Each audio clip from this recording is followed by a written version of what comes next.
आज आम संपर्क विषय जानिबा। दिने सुदामा श्रीकृष्ण को पचारिले संपर्क काहाकू कुहाଯାए।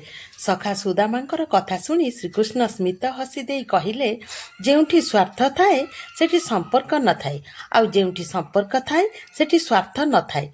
अर्थात बिना स्वार्थ रे बना जाइतिबा डोरी को ही संपर्क कुहाଯାए। जेउठी राग, हिंसा, काम, क्रोध, लोभ, माया एसबू देखिबाकू मिली न थाए। धन हेबा परे जेउमाने संपर्क भूली जाआंती से संपर्क संपर्क ही नथिला। सेमाने केबे शांति रे रही पारंती नाही। किए जाने आजिर जीवन मूल्य कालीर मशाणी रे थिबो।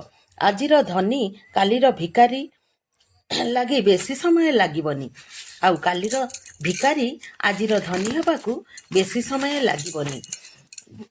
राग, रुषा, छंद, कपट केते दिन धरी बंचिबा। एही मत्यपुरे जहाँ आमे अरजिबा ताहा ही भोगिबा, आ जहाँ नेइकी जिबा ताहा ही भगवान पाखरे आनंदरे दिन कटाइबा।